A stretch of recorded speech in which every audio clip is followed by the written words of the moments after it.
Thank you very much, Chair Lady, and good morning, everyone. It's very nice to be back in Australia, a wonderful continent and a wonderful country. I love your nature and all the people here. You are so friendly. So my task this morning is to give some introductory remarks, and I will focus on two things, show you one case of how we can do teaching in a very rural area, and also say a few words about student education, which is becoming more and more important. And in between that, I think many of my co-lecturers will deepen into also professional education to a very good extent. So in the Buffum family, we think that education is maybe the most important thing we can do. I'm currently also the chairman of the Education Committee of Buffum, and ultrasound for all is our motto, and that indeed also leads us to do a lot of educational activities. And those of you who were present yesterday at the opening ceremony, and many of you also may know Peter Coombs, who has been right now is in Arba Minch, Ethiopia, to do hands-on training and teaching. And another important part, I will come back to that, is our centers of education around the world. We have 14 different centers now where we support and provide teaching education for our friends and colleagues out there. The Education Committee of Buffum has grown to be a quite complex thing. We have now coming up two chairmen for the next period. That's Christian also from Denmark, the current president of Buffum, and myself. And we have three different task forces which works to really get materials out there to strengthen education all over the place. One is on the Center of Education Task Force Group,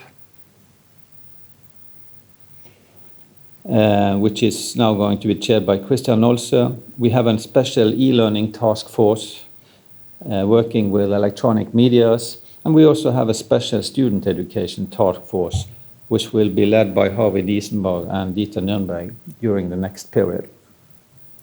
And as the basis of all this work, I think Nelson Mandela's words are really something we have to keep in mind, and that constitutes a basis for all we work, that education is the most powerful weapon we can use to change the world. And this really holds true. We've seen that all over the world in many cases. And I would like to bring to you one case that I have some personal experience with. We have established some years ago a Bergen, Ethiopia gastro and ultrasound project in order to reach out very far into the bush and into underserved areas of the world. And this started in 2011, where the only thing we met at the most important hospital all over Ethiopia was this very primitive ultrasound scanner. That was all I had at Department of Internal Medicine to serve their patients, to guide biopsy and so forth. So one of the first things we had to do was to provide more equipment for the teaching out there, both regarding endoscopy and ultrasound. And we started to run courses and hands-on training, and so far we had 9 courses around Ethiopia, 1 week's courses in ultrasound. And this led up to also the establishment of a Buffum Center of Education in 2014, and Christian Olse, the current president of Buffum, was there to inaugurate the whole COE. We had a big course, and actually to gather so many specialists in Ethiopia is quite remarkable. And the dean of the Addis Ababa University was very surprised that ultrasound actually could attract so many doctors from the whole country, in which is proven on this image, a very good attendance. So the Ethiopian people, they see that this is really a tool for the future. And we were happy to hand out course books and so forth to the whole congregation. And then this have led up to many more courses. We've been to Gondor, and last year, as some of you might know, we went to Arba Minch to run a course, and Peter Coombs is well hidden here, but you can see the top of him. He was invited to be part of the faculty at this course in Arba Minch down south, out in the far bush of Ethiopia. And we had a great course with lots of hands-on training, theoretical training, And here you can see the queue outside the ultrasound room. It soon became a saying in the village that now we have expertise here, so people really turn up to be scanned. And more importantly, this led to that Peter Coombs really got a kind of calling to go back and teach more properly in the bush for half a year actually. This is his last week. He's been there for 5 months now, and he's done a fantastic job out there. Unfortunately, he's very happy to eat this injera meal, which is the favorite of Ethiopians. So bless him, I don't like this meal at all, but he loves it, fortunately, so he can stay there for a long time. And he's done a wonderful job, and on our website at bofum.org you can read his blog. He is teaching and supervising all kinds of situations and personnel there, so really a great job. So that's one part of the things we are doing in the Bofum family, to really reach far out with new equipment, mobile scanners, to teach and supervise people.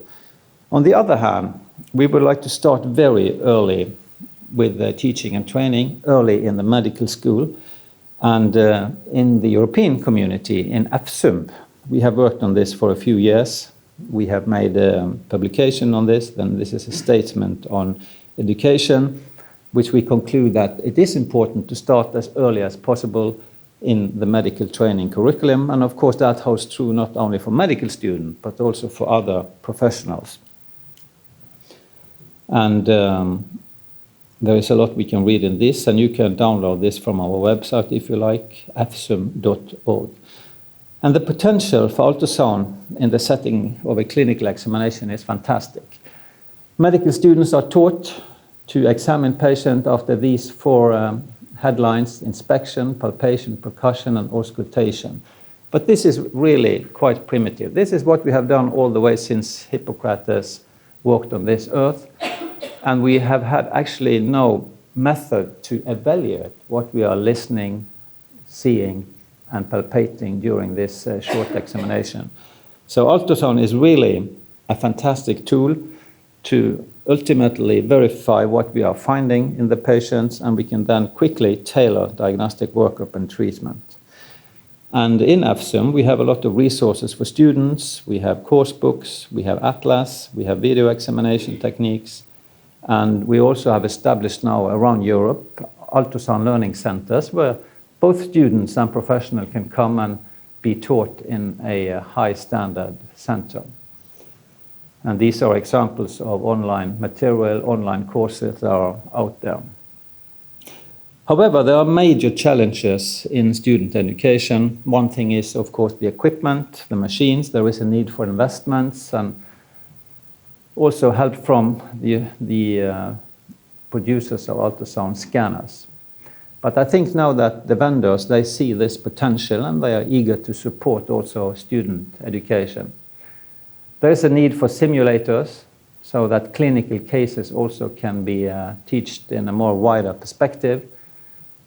And of course, the teachers are crucial. You need dedicated teachers. You need so-called champions that are really strong to promote ultrasound at the universities, at the teaching sites all around the world. This is critical because we meet resistance. You know, the curriculums all over the place are packed with the substance, all kinds of specialities, all kinds of professionals want to put more of their stuff into the curricula. So this is a fight around, and we need to press on to get ultrasound into the different curriculums. So finally, a short introduction. My own saying is that the impact of ultrasound is very important. It's the most powerful tool which you can use to change education in medicine. And finally, let me welcome you to Bergen next year. We will have a European Congress in Bergen, the Eurozone 2020, in June, from the 10th to the 13th of June next year. Thank you very much for your attention.